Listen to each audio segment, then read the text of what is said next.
अब बड़ी खबर आपको बताएं चूरू के सुजानगढ़ से, जहां पर चोरों ने जलदाय विभाग के कर्मचारी शंकर सैनी के सूने घर में धावा बोलकर सोने चांदी के जेवरात और 1,80,000 रुपए चुरा लिए। पीड़ित के मुताबिक वे 24 नवंबर को लाडनू में पारिवारिक कार्यक्रम में भाग लेने के लिए गए थे। 25 नवंबर की रात वापस लौटे तो घर के सभी ताले टूटे हुए थे और चोरी हो चुकी थी। शिकायत मिलने के बाद हेड कांस्टेबल ने मौके का मुआयना किया। प्रशासन आई मांग है कि हमारे घर में चोरी हुई है।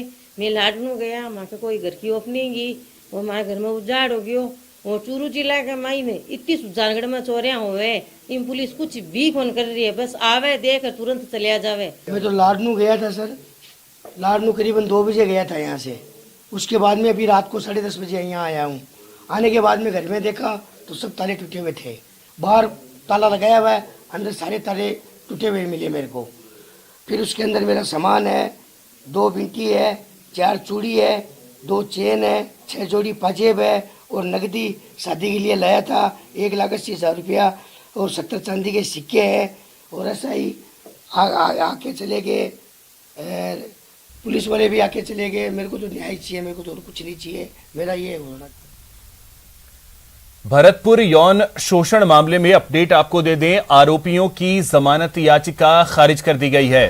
जज और सहयोगी आरोपी की याचिका खारिज हुई है। अंशुल सोनी की जमानत याचिका को खारिज कर दिया गया है। पॉक्सो कोर्ट ने यह जमानत याचिका खारिज की है। पॉलीग्राफ टेस्ट पर 30 नवंबर को बहस होगी। अधिक जानकारी के साथ दीपक पुरी हमारे साथ जुड़ गए हैं। दीपक, क्या है पूरी जानकारी? बिल्कुल, एक नाबालिग बच्चे के साथ एसीबी के जो न्यायाधीश थे उनके द्वारा यौन शोषण का मामला सामने आया था। उसमें पुलिस ने जो जज और उसके जो अन्य 2 आरोपी थे उनको गिरफ्तार किया था। इस पूरे मामले में जज जो थे जितेंद्र गोलिया, उनकी जमानत याचिका को पहले ही खारिज कर दिया गया था। और फिर जो दूसरा अन्य आरोपी था अंशुल सोनी, उसके जो अधिवक्ता थे डागोर, उन्होंने जमानत याचिका की जो अर्जी थी वो पॉक्सो कोर्ट में लगाई थी। लेकिन पॉक्सो कोर्ट की न्यायाधीश ने उस जमानत याचिका की अर्जी को खारिज किया है। और अब पॉलीग्राफ टेस्ट के तहत जो है 30 नवंबर को पूरे मामले में सुनवाई होगी और तीनों जो आरोपी हैं उनको 30 नवंबर को दोबारा से एक बार कोर्ट में पेश किया जाएगा। उसके बाद जो भी न्यायालय द्वारा फैसला होगा वो सुनाया जाएगा। फिलहाल इस पूरे मामले में तीनों आरोपियों की जो जमानत याचिका है वो खारिज कर दी गई है। जज और एक और आरोपी था राहुल कटारा, उनकी जो जमानत याचिका थी उसको पहले ही खारिज कर दिया गया और अंशुल सोनी से उनकी जमानत याचिका को अब जो है न्यायाधीश द्वारा खारिज किया गया है। पूरे मामले में लगातार जो है पुलिस भी अलग अलग एंगल से जांच कर रही है और तीनों जो आरोपी हैं वो फिलहाल अभी जुडिशियल कस्टडी में है और उनको बंद रखा गया है। जी अभिषेक, बहुत शुक्रिया दीपक आपका तमाम जानकारी के लिए।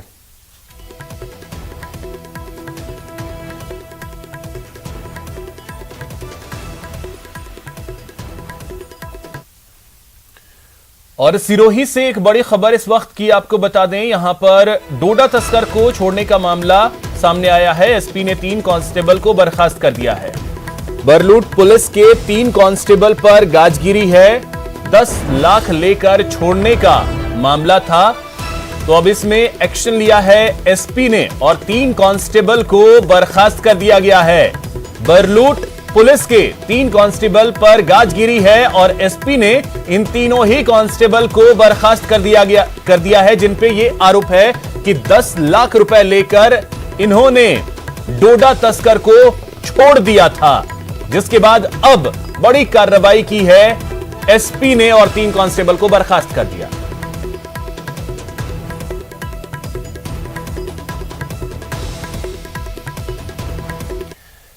अलवर में आबकारी पुलिस की कार्रवाई देखने को मिली है। यहां पर 33 लाख की शराब से भरा एक ट्रक पकड़ा गया है। 700 पेटी अंग्रेजी शराब जब्त की गई है। आबकारी पुलिस को यह बड़ी सफलता मिली है। आपको बता दें कि पत्थर के पाउडर की बिल्टी की आड़ में यह शराब ले जाई जा रही थी। 700 पेटी अंग्रेजी शराब जब्त की गई है। 3 साइड में पत्थर के पाउडर के कट्टे लगाए गए थे और उसके अंदर शराब के कार्टन भरे हुए थे।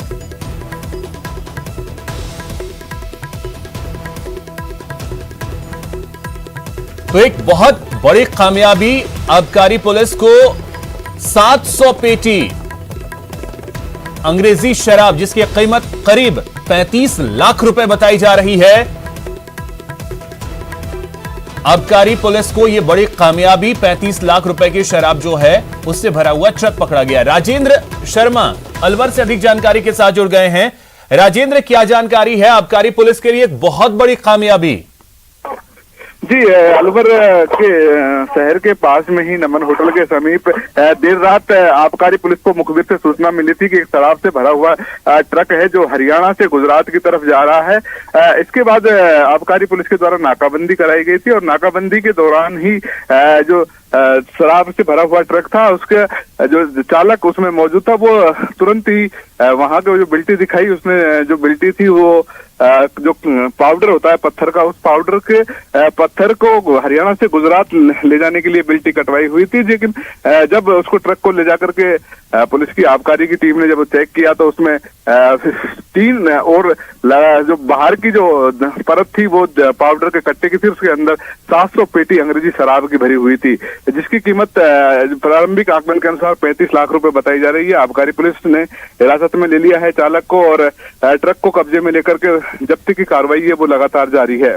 ये कहा जा सकता है कि आबकारी विभाग के लिए ये बड़ी कार्रवाई है। किस तरीके से गुजरात में जो शराबबंदी के बाद हरियाणा से लगातार तस्करी की जाती है, ऐसे लगातार मामले सामने आते रहते हैं, लेकिन उसके बावजूद भी इस पर रोक लगाना मुश्किल हो रहा है, जो आबकारी पुलिस के लिए भी ये बड़ी चुनौती है।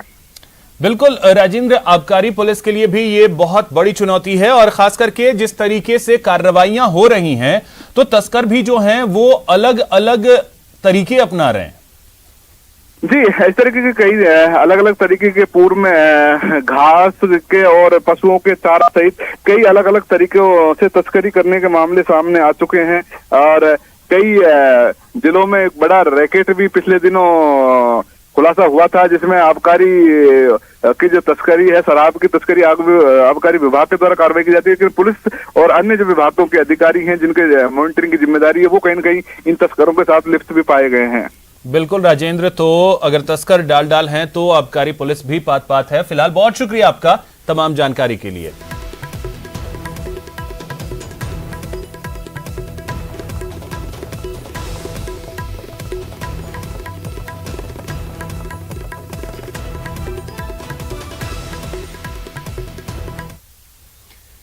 यहां रुकेंगे एक छोटे से ब्रेक के लिए। ब्रेक के बाद देखिए